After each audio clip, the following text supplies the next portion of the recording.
Chapter 4 accounting ratios, ratio analysis में topic चल रहा है एक्टिविटी रेशियोज। और एक्टिविटी रेशियोज में पहले चेक करेंगे trade payable turnover. Trade payable turnover के लिए फॉर्मूला है net credit purchase upon average trade payable. Net credit purchase is total purchase minus cash purchase minus purchase return, तो हमें मिलेगा नेट क्रेडिट परचेज। और average trade payable is opening trade payables plus closing trade payables divided by 2, यानी opening creditors plus opening bills payable से मिलता है opening trade payables, closing creditors and closing bills payable से मिलता है closing trade payables, और इसकी average होगा एवरेज ट्रेड पेएबल। और इसका जो टर्नओवर है वो टाइम्स में हमें मिलेगा। तो कैलकुलेशन करते हैं यहाँ पे। ये जो क्वेश्चन है 58, उसमें ट्रेड पेएबल टर्नओवर पूछा है। टोटल परचेज दिया है 28 लाख, कैश परचेज है 10 लाख और परचेज रिटर्न है 2 लाख, इसलिए नेट क्रेडिट परचेज की अमाउंट आएगी 16 lakh. Opening creditors is 160, opening bills payable is 6,000, closing creditors is 2 lakh and closing bills payable is 34,000। इसका एवरेज यानी डिवाइडेड बाय 2 करें तो 4 lakh by 2, 2 lakh is average trade payable, so 16 lakh is net credit purchase and average trade payable is 2 lakh, 16 lakh by 2 lakh, answer is 8 times। खास ध्यान ये रखना है कि जो चार कंपोनेंट यहाँ पे opening creditors and opening bills payable से ओपनिंग ट्रेड रिसीवेबल बनता है और closing creditors and closing bills payable से क्लोजिंग ट्रेड पेएबल बनता है। डिवाइड बाय 2 करना है, खास ध्यान रखना है यहाँ पे 4 से डिवाइड नहीं करना है, 2 से डिवाइड करना है। ओपनिंग प्लस क्लोजिंग की एवरेज निकालनी है। कंपोनेंट 2 है लेकिन 2 कंपोनेंट से एक आइटम बनती है और वो है trade payable. Creditors plus bills payable is combinedly known as trade payables. एक और इंपॉर्टेंट पॉइंट ये कि अगर क्वेश्चन में सिर्फ क्लोजिंग क्रेडिटर्स और क्लोजिंग ट्रेड पेएबल्स दिया है, means closing bills payable, closing creditors या क्लोजिंग ट्रेड पेएबल्स, कोई भी क्लोजिंग की आइटम दी है तो उसमें से हम एवरेज नहीं निकाल सकते क्योंकि क्लोजिंग ही एवरेज है। पूरे साल में पेएबल्स का लेवल यानी जो लायबिलिटी का लेवल है वो सेम मेंटेन हो रहा है, ये उसका इंटरप्रिटेशन है। इसलिए जब भी सिर्फ क्लोजिंग वैल्यूज दी जाए क्लोजिंग ट्रेड पेएबल्स तो क्लोजिंग को ही एवरेज लेना है, ये खास ध्यान रखना है। इसके बाद नेक्स्ट क्वेश्चन में ट्रेड पेएबल टर्नओवर कैलकुलेट करना है। तो net credit purchase upon average trade payables, net credit purchase is given as 36 lakh rupees. अब इंपॉर्टेंट पार्ट है ट्रेड पेएबल्स का। अब इसके लिए हमें टोटल क्रेडिटर्स 4,50,000 दिए गए और creditors for asset, creditor for asset is given as 1,50,000। यहाँ पे हमें क्रेडिटर्स फॉर गुड्स चाहिए तो 450 के टोटल क्रेडिटर्स में से क्रेडिटर फॉर असेट्स माइनस करने पे क्रेडिटर फॉर गुड्स आएंगे 3 lakh rupees. 36 lakh by 3 lakh is 12 times, तो 12 times is answer for trade payable turnover. Next question में भी same trade payable turnover calculate करना है। यहाँ पे ट्रेड पेएबल्स टर्नओवर दिया गया है और हमें एवरेज ट्रेड पेएबल्स में से ओपनिंग और क्लोजिंग ट्रेड पेएबल्स को सेपरेट करना है। तो उसके लिए पहले नेसेसरी कैलकुलेशन, यहाँ पे दोनों एस्पेक्ट मिसिंग है। सिर्फ हमारे पास ट्रेड पेएबल टर्नओवर 4, उसकी वैल्यू है 4 टाइम्स, नेट क्रेडिट परचेज भी मिसिंग है और एवरेज ट्रेड पेएबल भी। तो पहले हम रास्ता निकालते हैं। यहाँ पे जीपी का रेट दिया गया 25%, GP ratio is given as 25%। तो एजम्पशन याद रखना है जिस पे रेट वो 100। तो ये स्ट्रक्चर है COGS plus GP sales, COGS plus gross profit equals to sales. Sales में 100, जीपी 25, तो सीओजीएस होगा 75। अब हमें सेल्स की वैल्यू दी गई है 4 लाख। सेल्स की वैल्यू पे से हम पहले सीओजीएस निकालेंगे 3 लाख रुपए, फिर सीओजीएस का यूज करना है। नेक्स्ट स्टेप में COGS is opening stock plus net purchase minus closing stock, जिसमें सीओजीएस 3 लाख ढूंढा है, ओपनिंग स्टॉक है 5 lakh, closing stock closing inventory है 6 लाख, जिससे हमें मिलेगा नेट परचेज का वैल्यू वो है 4 लाख। अब नेट परचेज यानी ये हुआ कैश और क्रेडिट परचेज का कॉम्बिनेशन। हमें इसमें से क्रेडिट परचेज अलग करना है। तो यहाँ पे एक और इक्वेशन दिया गया है कि cash purchase is 25% of credit purchase, cash purchase is 25% of credit purchase. तो जिस पे रेट वो 100 एज्यूम करेंगे, cash purchase, credit purchase and total purchase. तो क्रेडिट परचेज है 100 और कैश परचेज है 25, तो टोटल परचेज हुआ 125।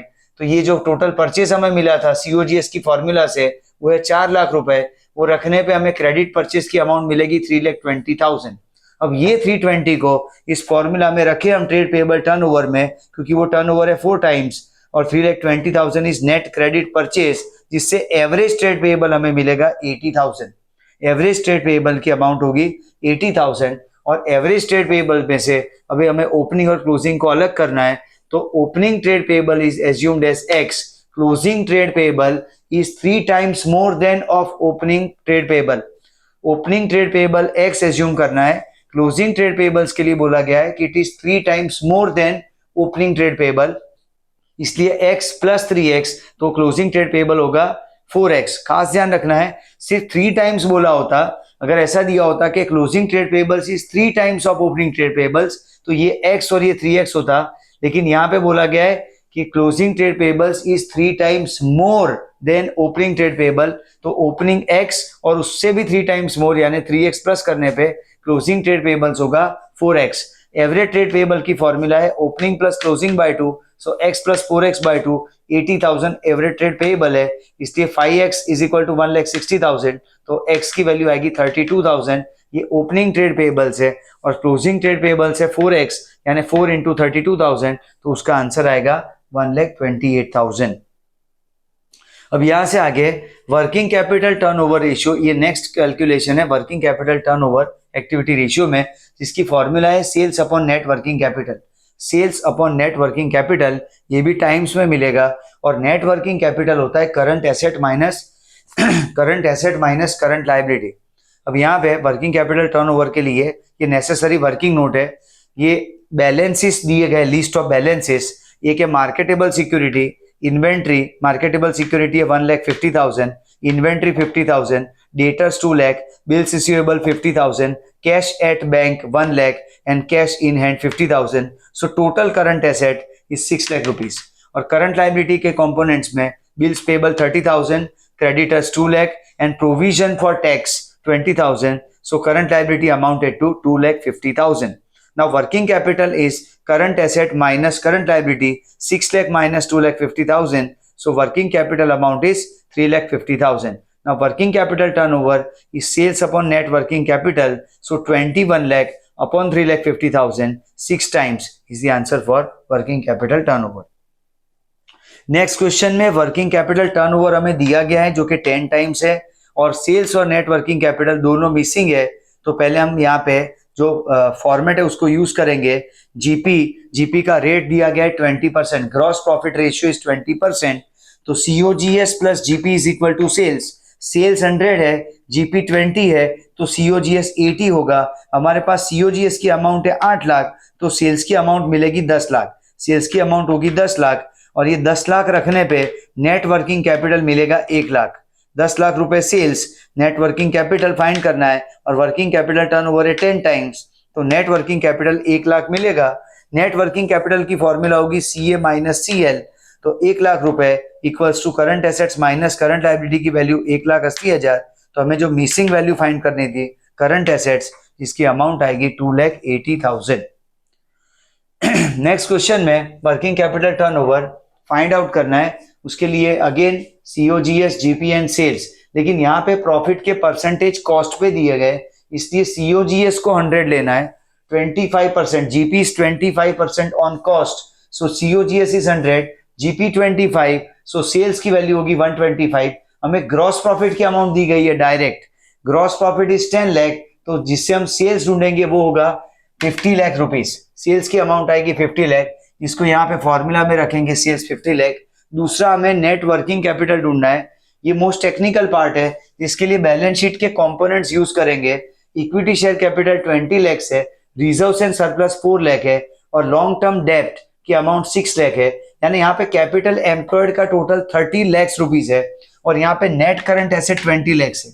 अब एक कॉमन सेंस अप्लाई करें यहाँ पे कि बैलेंस शीट का टोटल दोनों साइड सेम होगा, लायबिलिटी और एसेट साइड, तो यहाँ पे जो भी आप वैल्यू रखेंगे तो करंट एसेट और करंट लायबिलिटी का डिफरेंस ही होगा वो। जैसे यहाँ पे 30 लाख है और यहाँ पे 20 लाख है, तो अगर हम 40 लाख एज्यूम करते हैं बैलेंस शीट का टोटल, तो करंट एसेट्स भी 20 लाख आएगी और करंट लायबिलिटी यहाँ पे 10 लाख, क्योंकि ये 30 लाख ऑलरेडी हो चुका है, यानी current asset minus current liability हमेशा 10 लाख ही आएगा। ये डिफरेंस 10 लाख का ही दिख रहा है यहाँ पे, क्योंकि ये 30 लाख है और ये 20 लाख है, इन दोनों का डिफरेंस ही वर्किंग कैपिटल होता है, क्योंकि करंट एसेट्स उतना ज्यादा ही होगा करंट लायबिलिटी से, तब जाके बैलेंस शीट का टोटल मैच होगा।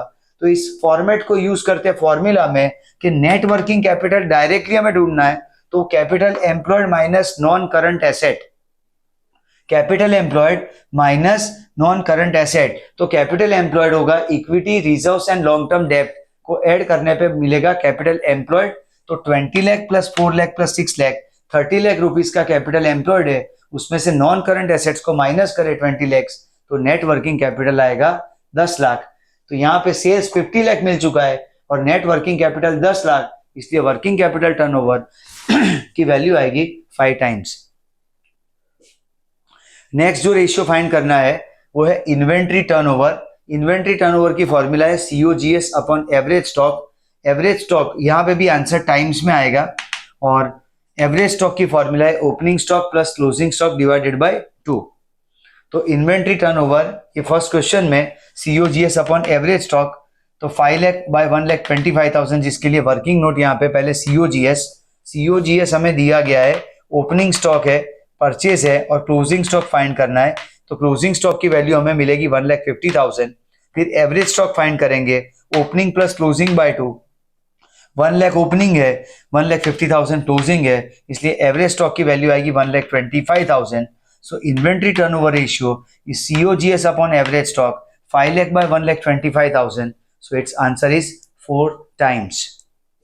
Next question, again inventory turnover ratio calculate करना है, इसके लिए नेसेसरी वर्किंग नोट। अब यहाँ पे GP रेशियो दिया गया है 25%, तो COGS plus GP is sales 100 लेना है, COGS GP इज 25, तो COGS होगा 75।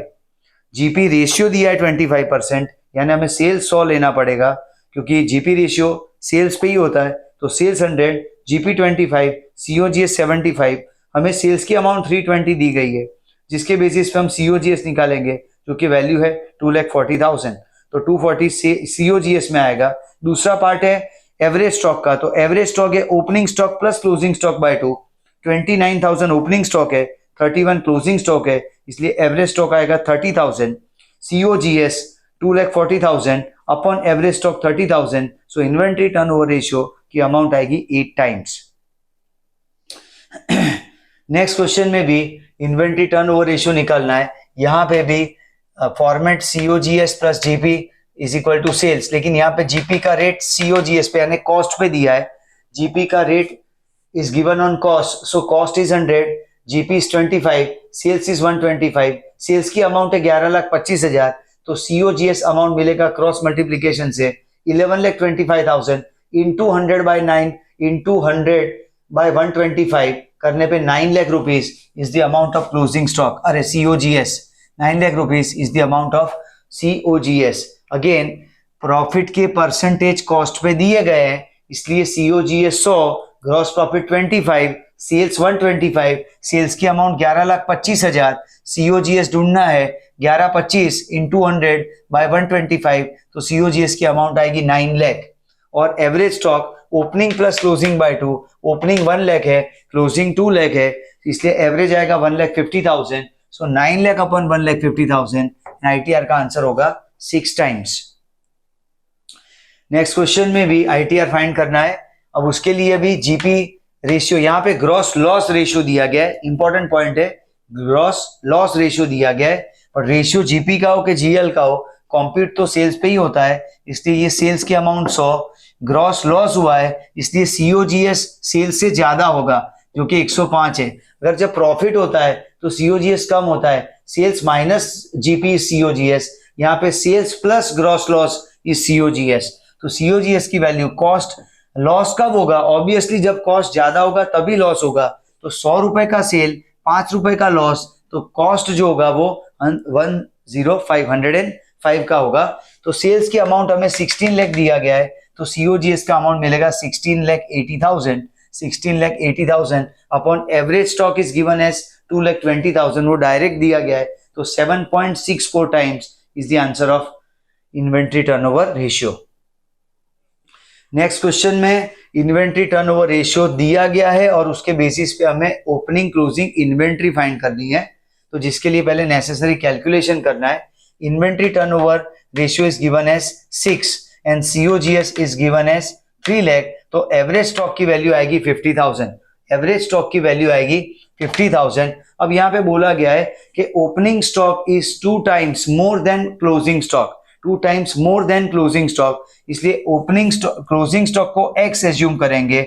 Opening stock is 2 times more then closing stock, तो x प्लस 2x, इसलिए ओपनिंग स्टॉक होगा 3x. अगर ऐसा बोला होता कि opening stock is 2 times of closing stock, तो ओपनिंग स्टॉक होता सिर्फ 2x, लेकिन यहां पे बोला गया opening stock is 2 times more than of closing stock, इसलिए x प्लस 2x करके 3x आएगा opening stock. Average stock is opening plus closing by 2, यानी 3x प्लस x बाय 2, इसलिए 4x बाय 2. तो यहाँ पे 50,000 एवरेज स्टॉक 2 मल्टीप्लाई हो जाएगा, 4x is equal to 1 lakh, तो x की वैल्यू 25,000. x हमारा क्लोजिंग स्टॉक है, तो क्लोजिंग स्टॉक की वैल्यू 25, ओपनिंग स्टॉक 3x है, तो 3 इंटू 25, इसलिए ओपनिंग स्टॉक की वैल्यू आएगी 75,000. नेक्स्ट में भी इन्वेंट्री टर्नओवर रेशियो हमें दिया गया 5 टाइम्स, और उस पे से इन्वेंट्री स्प्लिट करनी ओपनिंग और क्लोजिंग, जिसके लिए COGS, पहले तो यहाँ पे दोनों आइटम मिसिंग है, COGS और एवरेज स्टॉक. तो पहली working note, COGS plus GP is sales, और यहाँ पे GP रेशियो दिया गया है 25%, इसलिए सेल्स की वैल्यू 100 लेंगे, GP 25, तो COGS 75, सेल्स के सामने अमाउंट है 2 लाख रुपए, इसलिए COGS मिलेगा हमें 1,50,000. COGS होगा 1,50,000, जिसको ये फॉर्मूला में रखेंगे कि COGS upon average stock ITR के इक्वल में, तो एवरेज स्टॉक की वैल्यू मिलेगी 3 लाख रुपए. अब एवरेज स्टॉक 3 लाख है, तो आगे further calculation, opening stock x assume करना है, क्योंकि हमें बोला गया कि closing stock is 4,000 more than of opening stock, closing stock is 4,000 more than of opening stock, इसलिए ओपनिंग स्टॉक x और क्लोजिंग स्टॉक होगा x प्लस 4,000. तो एवरेज स्टॉक की formula x means opening stock plus x plus 4,000 यानी closing stock divided by 2, इसलिए 30,000 हमारे पास average stock की value है 30,000, इसके लिए 30,000 equals to 2x plus 4,000 bye 2, इसलिए x की वैल्यू आएगी 28,000, जो कि ओपनिंग स्टॉक की अमाउंट होगी. x 28,000 ओपनिंग स्टॉक और क्लोजिंग स्टॉक है x प्लस 4,000 यानी 28 plus 4,000, so 32,000 is the amount of closing stock. Next question में भी inventory turnover ratio is given, और नेसेसरी कैलकुलेशन करके ओपनिंग क्लोजिंग स्टॉक को स्प्लिट करना है यहाँ पे. तो इन्वेंट्री टर्नओवर रेशियो की फॉर्मूला है COGS upon average stock, ITR की वैल्यू है 8, COGS दिया गया है 2 लाख, तो एवरेज स्टॉक आएगा 25,000, एवरेज स्टॉक है 25,000.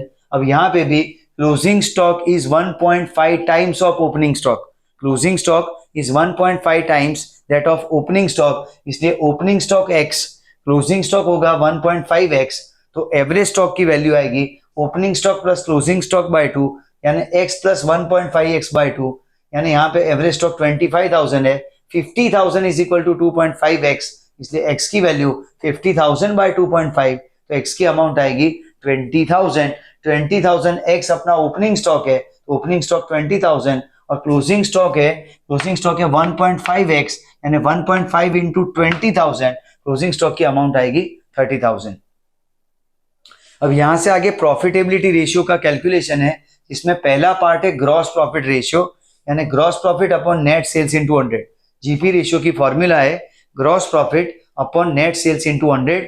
ये जो रेशियोज आएंगे प्रॉफिटेबिलिटी रेशियो, जैसे जीपी रेशियो हुआ, एनपी रेशियो हुआ, ऑपरेटिंग रेशियो, ऑपरेटिंग प्रॉफिट, ये सब में 100 से मल्टीप्लाई करना है और परसेंटेज में आंसर आएगा. यहाँ तक सब टर्न ओवर रेशियो थे, यानी उसमें टाइम्स में आंसर आता था, तो यहाँ पे 100 मल्टीप्लाई करेंगे, परसेंटेज में आंसर है. तो पहला क्वेश्चन है जीपी इज 20% ऑन कॉस्ट. हमें पूछा गया है कि जीपी रेशियो फाइंड करना है और GP is given as 20% on cost.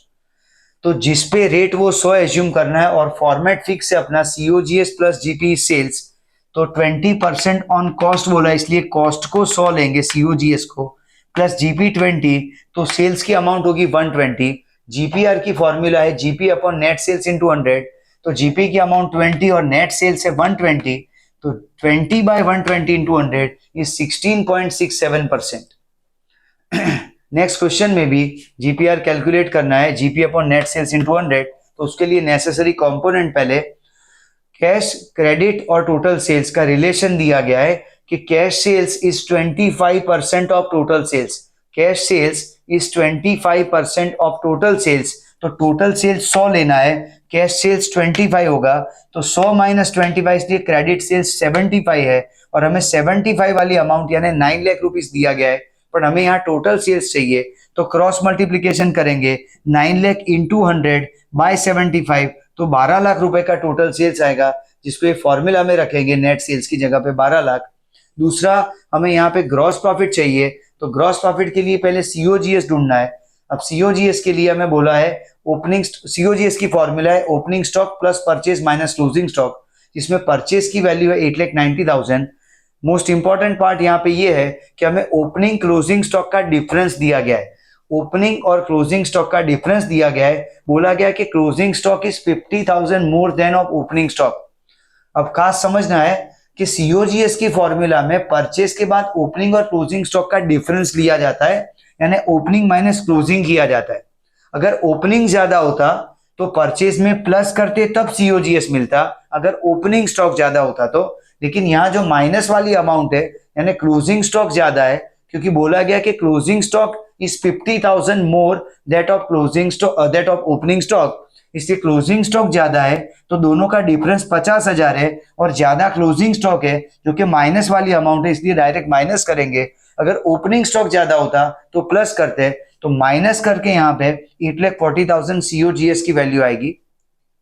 फिर सेल्स में से सीओजीएस माइनस करेंगे, सेल्स हमने ढूंढा है 12 लाख और सीओजीएस मिला 8,40,000, जिससे जीपी की अमाउंट ग्रॉस प्रॉफिट इज 3,60,000। तो 3,60,000 अपॉन 12 लाख करने पे यहाँ पे जीपी रेशियो का आंसर आएगा 30%। GP ratio is 30%। Most important part जो है इस क्वेश्चन का वो है डिफरेंस ऑफ स्टॉक। यहाँ पे बोला गया कि closing stock is more 50,000 more that of closing opening stock, इसका मतलब माइनस वाली आइटम ज्यादा है तो माइनस करना है, अगर ओपनिंग स्टॉक ज्यादा हो तो प्लस करना है। नेक्स्ट क्वेश्चन में भी जीपी रेशियो फाइंड करना है यहाँ पे, तो फॉर्मूला है GP upon net sales into 100, इसके लिए नेसेसरी कैलकुलेशन है यहाँ पे।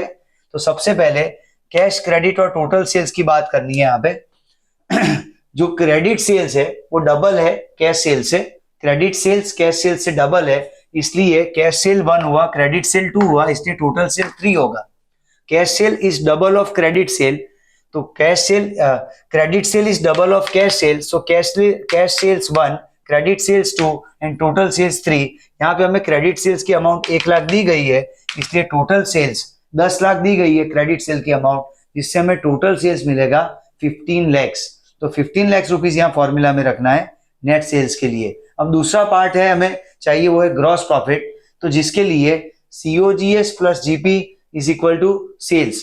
तो यहाँ पे प्रॉफिट का जो परसेंटेज है वो ऑब्वियसली कॉस्ट पे दिया है कि GP is 25% on cost, GP is 25% on cost, तो कॉस्ट 100, जीपी 25, तो सेल्स है 125। सेल्स की वैल्यू हमने ढूंढ निकाली है 15 लाख, जिससे हमें जीपी मिल जाएगा 3 लाख। सेल्स 15 लाख है और जीपी 3 लाख है, इसलिए 3 लाख बाय 15 लाख इंटू 100, इसलिए जीपी रेशियो का आंसर आएगा 20%।